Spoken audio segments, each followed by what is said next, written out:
Nah, kalau kalian lihat video ini akan membanggakan sekali. Coba kita lihat video satu ini. Makanya salut dan apresiasi. Tapi apakah Nah, baru mau bilang, tapi kayak ada tapi ada gitu ya? Kan evaluasi-evaluasinya itu ya. alasannya misalnya. Satu, Vietnam sekarang nggak sesolid, nggak sekuat Vietnam era Pak Hang Seo. Determinasinya kurang. Kalau orang bola ngerti determinasi agresivitas Vietnam nggak sehebat kemarin. Itu salah satu aspek. Kedua, faktor lainnya adalah bahwa tim kita udah berubah. Ketika tim kita tidak seperti ini, STY nggak pernah menang kan dari Pak Hang Seo. Tapi ketika dengan tambahan naturalisasi seperti ini, terutama kalau semalam, yang memberikan pembedaan adalah dua pemain naturalisasi terakhir yang disumpah malam hari tengah malam itu, Tom Hai dan Ragnar Orotmangu. Jadi ini menimbulkan sebuah logika pertanyaan, apakah menurut saya sih kejayaan semalam atau dua kali back to back nggak boleh diraup oleh seorang STY karena banyak pihak terlibat di sini. Bukan? Gimana? Apa pendapat kalian? Yuk kita bahas.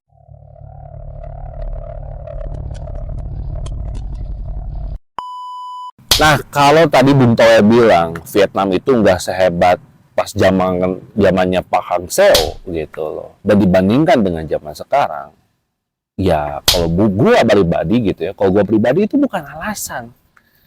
Alasan yang paling tepat adalah kita aja yang lebih berprogres dibanding Vietnam, gitu kan. Kalau lebih inti dan lebih rincinya adalah kenapa sih Vietnam itu kemarin performanya menurun?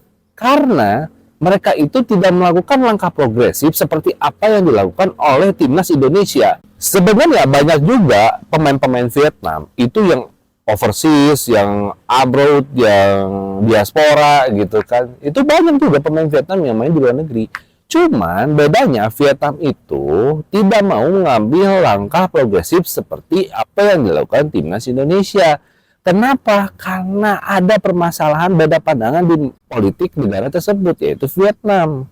Gitu loh. Jadi, kalau menurut gua, Vietnam itu nggak akan sama apa yang dilakukan oleh Indonesia sekarang.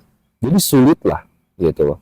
Terus kalau bilang tidak punya determinasi apa segala macam, baik lagi, itu kan memang pelatih aja gitu loh. Ya kan? Itu semua tanggung jawab pelatih dong, mulai dari progresivitas, mulai dari determinasi. Bagaimana seorang pelatih bisa mengangkat tim? Permasalahan di Vietnam adalah ya pelatihnya gitu loh. Gitu kan? Makanya kenapa sampai supporter Vietnam itu membentangkan banner Trusier out gitu loh. Ya kan?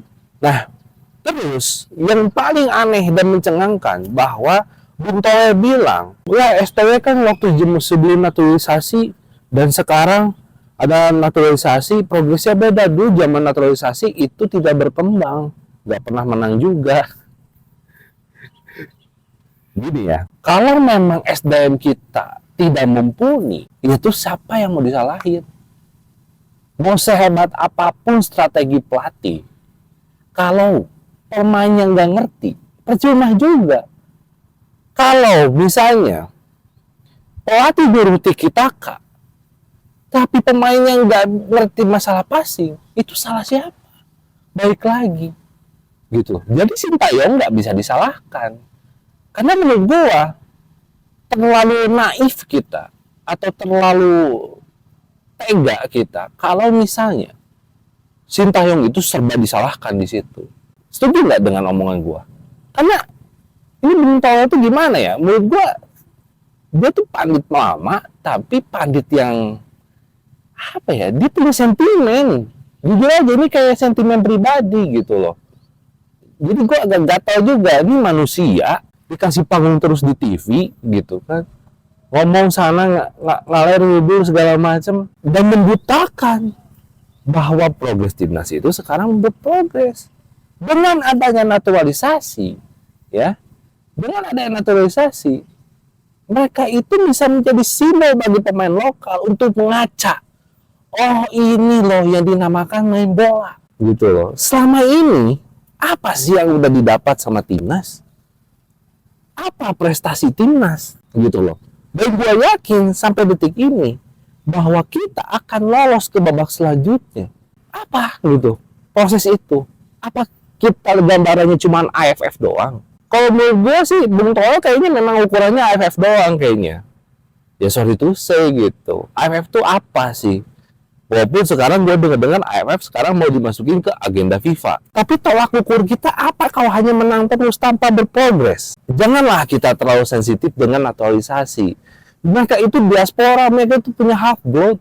Apa salah di mereka tuh apa? Ini yang gue nggak ngerti sampai detik ini terhadap pandit-pandit yang sok-sok bilang bahwa naturalisasi itu merusak pemain lokal. Kalau pemain lokalnya nggak bisa passing, Bambang Pamungkas saja itu bilang loh, selama dia main 13 tahun di timnas, 11 kali ganti pelatih, dia biasa nggak? Berarti kita selama ini nggak punya pattern. Berarti selama ini kita nggak punya visi bermain. Apa identitas Indonesia itu apa? Sekarang apa salahnya kita kasih kesempatan Sintayong untuk meramu dan membentuk sebuah tim? Tapi kalau kita harus nunggu pemain lokal supaya bisa passing aja, dan kita harus tunggu 20 tahun tanpa ada proses atau tanpa ada pancingan untuk kita buat bisa juara, ya ngapain juga? Yang mending kita datangin pemain diaspora. Dan apakah itu salah? Tidak. Kalau misalnya Bung Toel bilang, wah ini pemain ini begini, naturalisasi begini segala macam, lu berani nggak kalau bilang kalau Malaysia itu salah? Lu berani nggak kalau bilang Thailand itu salah? Ngasih contoh yang nggak bener lah sama Indonesia. Nggak juga kan? Apa yang salah dari naturalisasi? Apalagi di pemain diaspora. Gue harus ngomong berapa kali sih masalah diaspora ini gitu. Jadi gue bingung gitu. Ini itu arahnya mau kemana sih gitu. Gue lebih respect dengan pandit-pandit yang selalu memotivasi masyarakat Indonesia, memberikan kecerdasan kepada masyarakat Indonesia, supaya kita lihat bukan dari skor, bukan dari data, tapi kita lihat dari apa yang kita tonton dan progres apa yang kita dapat. Outputnya apa, input dan outputnya apa, gitu loh. Kalau cuman kita takut kayak kemarin, wah kita 20 tahun nih nggak pernah menang di kandang Vietnam. Gua kadang nggak habis pikir gitu. Kalaupun memang kita nggak pernah nggak pernah menang 20 tahun di kandang Vietnam gitu loh. Berarti apa yang ada kesalahan kan selama ini? Nah sekarang coba diperbaiki oleh timnas Indonesia, oleh PSSI terutama sebagai pemangku kepentingan, pemangku keputusan yang mengontrol timnas Indonesia. Jadi gua kadang-kadang gini loh ya. Sekarang gini lah logikanya. Mungkin masyarakat sekarang lebih pintar lah. Apa yang dilakukan Erick Thohir, mantan owner Inter Milan, direktur Inter Milan, yang sekarang lihat tuh Inter Milan juara terus di Serie A. Dia punya pattern bermain, beda dengan tim Serie A lainnya. Karena itu dimulai dari zamannya Erick Thohir. Makanya kenapa Erick Thohir ketika datang ke Italia itu dihormati oleh Internisti. Dan sekarang orang itu dipercaya untuk memegang suatu federasi, yaitu PSSI, dan membangun timnas kita. Dan sekarang kita lihat progresnya bersama Sintayong, dengan kedisiplinannya, dengan mentalitasnya. Sekarang kita harus percaya omongan Bung Toel dengan track record orang yang sudah membangun begitu luar biasa di kancah internasional. Apa harus dijadiin perbandingan apple to apple atau enggak sih? Itu yang gua ngerasa kayak udahlah, masyarakat udah cerdas, Bung Toel. Jadi harapan gua adalah dengan ada progres kita timnas Indonesia seperti ini, gua harap kita itu udah mulai ngaca bahwa sepak bola bukan sekedar sepak bola, tapi dia sebagai pemain sepak bola harus membuktikan bagaimana secara teknikal, secara entertainer, dan yang paling penting adalah dia harus melatih mental. Ketika ketinggalan bagaimana, ketika menang seperti apa, mental itu udah teruji. Pemain diaspora itu dari kecil di kelompok usia dini mereka sudah terbentuk. Tiap minggu reguler main, walaupun hanya sekedar main, nggak harus teknikal dulu gitu loh. Tapi begitu dia menyentuh di angka emasnya, lihat permainannya. Berarti pattern itu ada. Makanya gue sering ngingetin kepada federasi, tolong bentuklah kelompok umur dan terstruktur dari sekarang supaya nanti ketika dia menjadi seorang senior, pemain senior, dia sudah bisa matang dan baru bisa bicara bahwa Indonesia itu punya taring di Asia bahkan di dunia. Secara ranking kita sudah naik sekarang 134. Semoga naik terus gitu loh.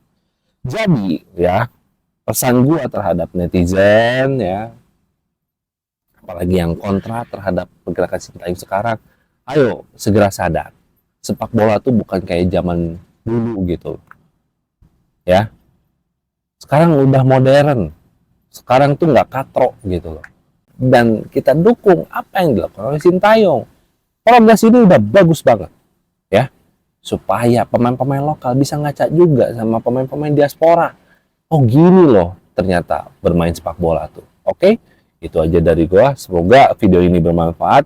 Klik like, komen, dan subscribe untuk channel ini supaya gue lebih semangat lagi untuk bikin video. Oke? See you next time.